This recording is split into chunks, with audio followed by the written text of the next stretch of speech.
जो बार बार कह रहे हैं ना कि हम जेल से सरकार चलाएंगे, माफ़ करिएगा अरविंद केजरीवाल जी, जेल से ना गैंग चला करते हैं, सरकार नहीं। इसके बाद भी अगर उनको लगता है कि वो विचार हैं तो वो भ्रष्टाचार के विचार हो सकते हैं, वो कैसे लोगों को भ्रमित करना इसके विचार हो सकते हैं।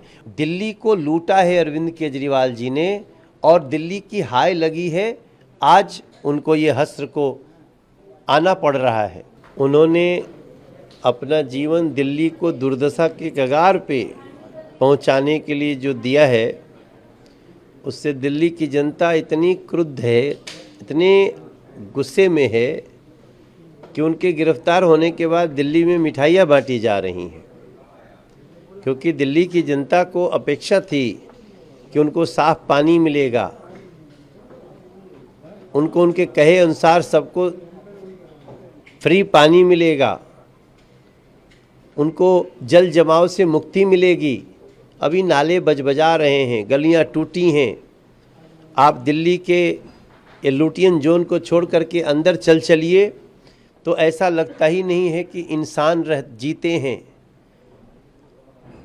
और सिर्फ लूट करके अपने खजाने भरे हैं, अपने लिए राजमहल बनाए हैं। और दिल्ली की जनता जो झुग्गियों में रहती है, जो अनऑथराइज्ड कॉलोनियों में रहती है, या जो किराए पे रहती है, जिसका अपना कोई घर नहीं, वो सारे लोगों को खून के आंसू रोने पड़ रहे हैं। दिल्ली को लूटा है अरविंद केजरीवाल जी ने और दिल्ली की हाय लगी है, आज उनको ये हस्र को आना पड़ रहा है। इसके बाद भी अगर उनको लगता है कि वो विचार हैं तो वो भ्रष्टाचार के विचार हो सकते हैं, वो कैसे लोगों को भ्रमित करना इसके विचार हो सकते हैं, वो कैसे खजाने को लूटा जाता है इसके विचार तो हो सकते हैं वो। लेकिन जो बार बार कह रहे हैं ना कि हम जेल से सरकार चलाएंगे, माफ़ करिएगा अरविंद केजरीवाल जी, जेल से ना गैंग चला करते हैं, सरकार नहीं। गैंग चलाना चाहते हो तो उससे भी कानून निपटेगा, लेकिन वर्तमान में जो उन्होंने जैसा किया था वैसा पाया है, जो जैसा करता है वैसा बढ़ता है। सर, गोपाल राय ने भी अभी प्रेस कॉन्फ्रेंस की, उन्होंने कहा इस साल होली का कार्यक्रम नहीं होगा, 25 मार्च को हम लोग लोगों के पास जाएंगे और उन्हें बताएंगे कि देश में क्या हो रहा है। 26 मार्च को पूरी दिल्ली के सीएम अरविंद केजरीवाल की गिरफ्तारी के विरोध में प्रधानमंत्री आवास का घेराव करेगी।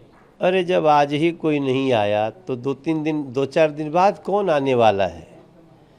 ये इनको जो अपने तो इस समय इनको सिर्फ मीडिया ही तवज्जो दे रही है, वरना दिल्ली की जनता तो चर्चा भी नहीं कर रही है। मैं सुबह से 12 प्रोग्राम किया हूँ, एक प्रोग्राम में कोई नहीं पूछा रे भाई साहब वो गिरफ्तार हो गया, क्या हो गया, कोई नहीं पूछने वाला है। सब कोई खुश है। एक तो घर में बैठा था तो एक टीवी पर न्यूज आ रहा था, माता जी ने जो कमेंट्स किए हैं वो मैं काश में उस समय रिकॉर्ड कर लिया होता उसको। मतलब दिल्ली के लोगों का नफरत का वो स्तर है अरविंद केजरीवाल को लेकर के कि हम उसको शब्दों में नहीं बता सकते। सर, सुनीता केजरीवाल की भी एंट्री हो गई है। उन्होंने कहा अरविंद केजरीवाल हमेशा दिल्ली के लोगों के साथ खड़े रहे हैं, उनकी गिरफ्तारी उनके साथ विश्वासघात है। तो यही तो लाइन है जिस पे दिल्ली की जनता पूछ रही किधर खड़े थे। अब अपने राजमहल में खड़े थे तो गली का कैसे समस्या समाधान होता? खड़ा तो होना था टैंकर माफियाओं को हटाने के लिए, खड़ा तो होना था जमुना जी को साफ करने के लिए, खड़ा होना था वायु प्रदूषण को दूर करने के लिए। खड़े किधर थे यही मेरे समझ में नहीं आया। अब सुनीता जी कह रही हैं, वो उनकी ये आप धर्मपत्नी की बात कर रहे हैं ना, हाँ ठीक है, तो घर में वो खड़े रहते होंगे थोड़ा देर योगा वोगा करने के लिए, तो उसके लिए हम क्या कर रहे हैं। सर, पंजाब के सीएम भगवंत मान का भी बयान आया, उन्होंने कहा पीएम मोदी पुतिन के नक्शे कदम पर चल रहे हैं। भैया अब इस समय ये लोग 2-4 दिन ऐसे बयान देंगे, लेकिन इनके मन में भी बहुत खुशी है कि मेरा नेता बहुत भ्रष्ट था, भला गिरफ्तार हुआ। सर, विपक्ष की आपने बात की, कांग्रेस पूरी तरीके से साथ में खड़ी है आम आदमी पार्टी के। उन्होंने प्रेस कॉन्फ्रेंस भी की, उन्होंने कहा कि लोकतंत्र को बचाने के लिए हम साथ खड़े।